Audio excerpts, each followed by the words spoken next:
8 real stories from Reddit's Am I the Asshole? 8 people who did something, said something, or refused to do something, and genuinely do not know if they were right. Some of them are clearly justified, some of them are not. And at least one of them is going to make you pick a side immediately and not let go. Story 1. Am I the asshole for playing dumb and not offering my house as a getting-ready spot for a friend who refuses to ask for help directly? For the last 3 years, my friends and I have been going to a concert event together every year.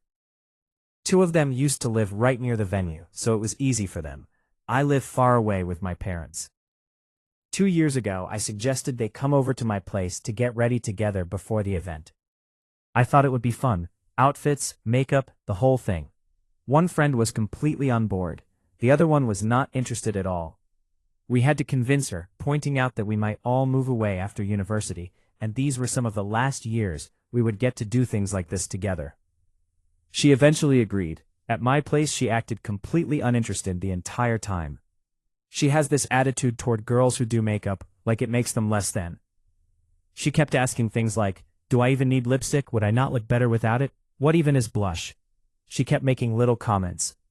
We ignored it, and the moment she realized we were not reacting, she completely switched and started asking for lipstick, asking us to do her eyes, like she obviously already knew what everything was the whole time. Fast forward to now. She has moved far away for work. My other friend has also relocated. The event is coming up again. My nicer friend asked if she could come over to get ready at my place. I said no this time. We have relatives staying over, and someone at home just had surgery, so it is not a good time. She completely understood, and said she would make other arrangements. Then the other friend started texting me things like, I will probably be late. It is too far. The rideshare is too expensive. How am I supposed to travel in an outfit like this? She never once asked for anything directly. She never said, hey, can I come over? She just listed problems, and waited for someone to offer a solution. The thing is, if she had just asked me directly, I might have tried to figure something out, but she did not. And I was not going to bring it up myself, just to then have to say no. So I just responded normally. I suggested she try her old place since her close friends still live there, or take the train since it's not peak hours, or combine a cab and train to save money.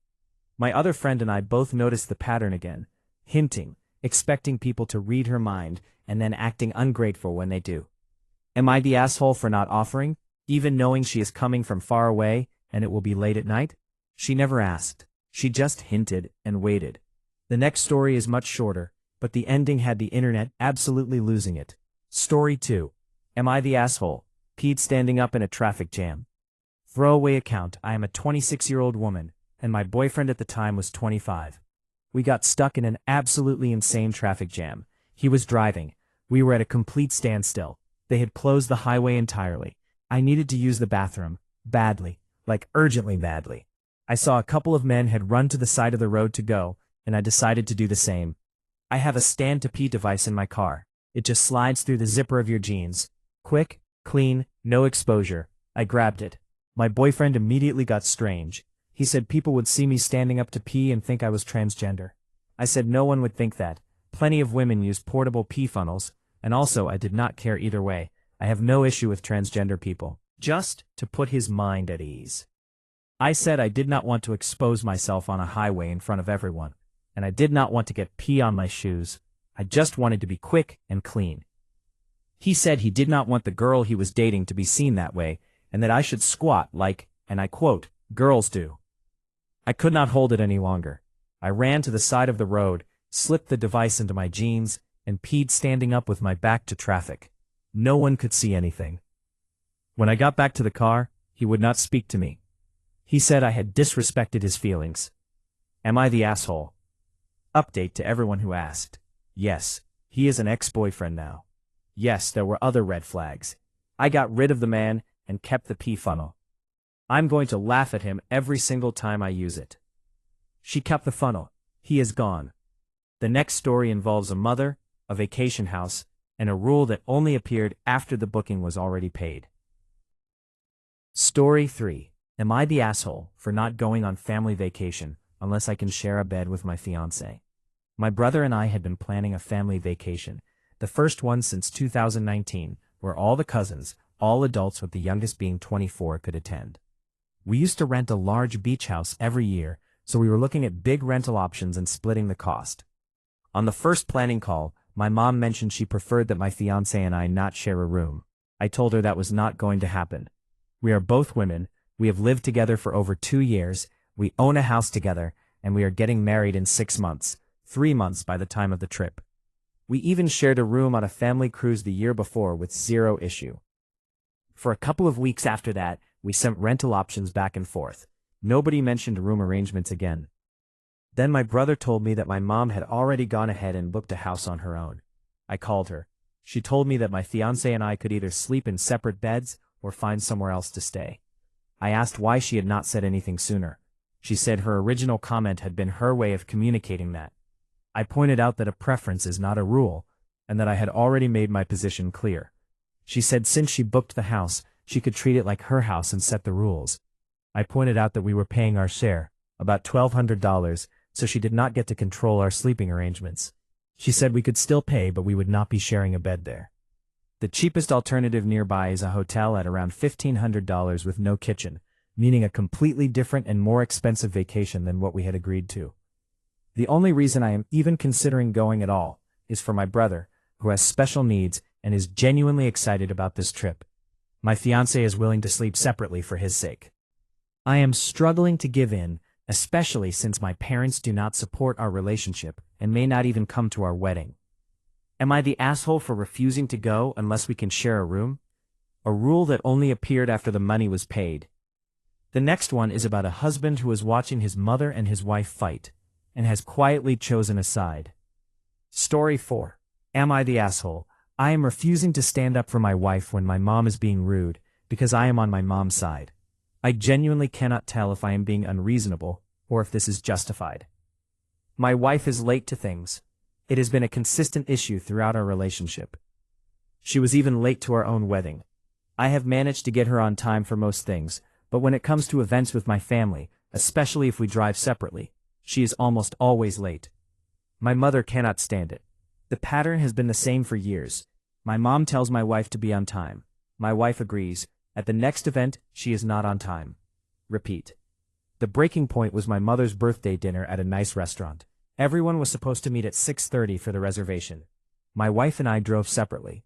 She told me she would leave work and come straight there.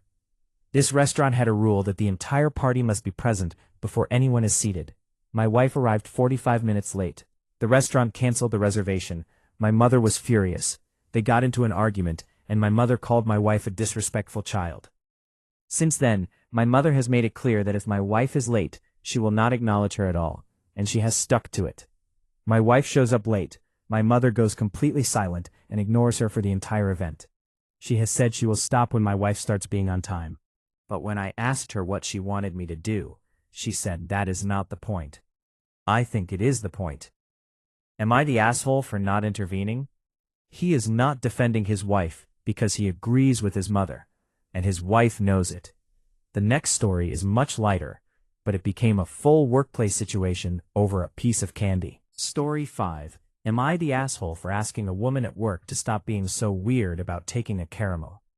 I keep snacks in my office, and I enjoy having something out for people to take when they visit. I have a container of chocolate caramel thins open for anyone. The problem is that when certain women in my office take one, there is always a whole performance. It sounds like this. Oh, I really should not. Oh, it is so bad. Oh, but I just love chocolate. Oh, it is so naughty. And then they look at me waiting, like I am supposed to give them permission to eat a piece of candy. I have always found it uncomfortable. Take one or do not. But do not make me participate in whatever self-deprecating ritual you need to perform first.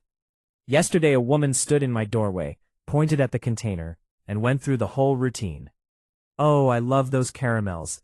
But ugh, I really should not. You are so bad for having these. I said, can you stop doing that? It makes me uncomfortable. She pretended not to know what I was talking about. I said, you keep coming in here and acting like you need my permission to eat a piece of candy. You keep calling it naughty like you are a child. It is strange behavior, and it makes me uncomfortable, so please stop. She gave me a look and left. I found out later she told a coworker that I had ripped her head off, and warned that coworker to avoid getting candy from me unless she wanted to be scolded. I am not taking the candy away. Some people take a piece without any drama whatsoever. But am I the asshole for asking her to stop? Update. I have been told I am clearly the asshole. I am taking the caramels home today. I thought I was doing something nice, but I cannot deal with the situation it creates. I do not think it is fair that people bring their personal feelings about food into my office, so I will just keep the candy at home from now on. The office lost its snacks. The next story involves a house, two brothers, and Easter going very wrong. Story 6. Am I the asshole for not letting my family live in my empty house? I am a 38-year-old man who comes from a family that has always struggled financially. My mother raised 4 sons as a single mother and would have done anything for us. She has always rented, as has most of my extended family. I broke that pattern when I had my dream home built in 2016. It is a large house. At the time I was planning to eventually start a family. That did not happen. I focused on my career instead, and for years I have lived there alone, aside from occasional partners or temporary roommates. Later this year I am moving overseas for the foreseeable future. I offered to let my mother live in the house while I am away. Not for the first time. I have offered before. She declined again. She likes where she lives. Her rent is very low through public housing, and she has no plans to move. My 2 older brothers found out I had made the offer to her. The hints started immediately. At Easter it became a direct conversation, and they both asked outright if their families could move into my house while I was gone. I told them no. They exploded. They called me selfish. They said I never needed a house that big anyway, and that now I would not even be there while their growing families were cramped in spaces too small for them. They brought up the housing shortage. I pointed out that they both earn decent money. They just choose to spend it. Both of them take expensive holidays regularly. Both always have the latest technology. One of them just bought a truck worth over $70,000. I left Easter early when they would not drop it, and started using my nieces and nephews to guilt me. My phone has not stopped since. Even my mother has tried to find a way to get me to change my mind. I do not trust either of them in my home without me there. But am I just being selfish for leaving a large house empty while they have growing families? He bought a $70,000 truck and wants the free house. The next story is the most personal one tonight, and the family fallout is still happening. Story 7. Am I the asshole for talking to my biological father and accepting money from him after my mom kept him a secret for 20 years? I am a 20-year-old woman living in France with my mom, the man who raised me, and my siblings. My parents are Cameroonian, and I was born in Germany. Growing up, my mother was extremely secretive about my biological father. When I was 17 and needed his signature on identity documents to graduate high school, she refused to contact him, which almost cost me my diploma. She said she was protecting me. This past January, on my 20th birthday, a stranger messaged me, claiming to be my biological father. I found my birth certificate in my mother's private files and confirmed it. What I have learned since then has changed my understanding of who I am. He is not Cameroonian. He is mixed-race German. His father was an African-American soldier. He is married with 3 children and works in banking. He told me about an inheritance and property in the state of Texas from his late father that I technically have a claim to. And he began sending me €300 a month to help with my studies, saying he knew he could not make up for lost time, but wanted to help however he could. I accepted it. I am a student and things are expensive. When I finally told my parents that I had been in contact with him, my mother exploded. She is threatening to kick me out. She says I am being bought by a man who abandoned us. My dad, the man who raised me, has not yelled, but he has gone cold and distant in a way that is almost harder to deal with. I feel like a traitor, but I also feel like I was robbed of my identity for 20 years. My mother still will not tell me why she cut him out of our lives entirely.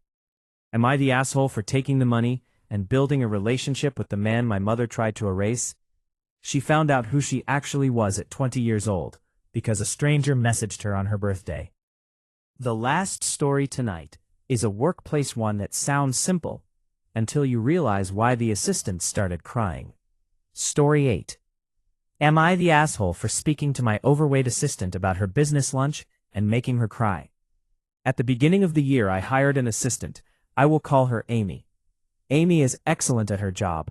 I gave her a raise early on because I felt she was being underpaid for what she was contributing. She's been handling a significant client account and has done outstanding work. I arranged a lunch meeting with that client and brought Amy along since she had been instrumental in managing their account.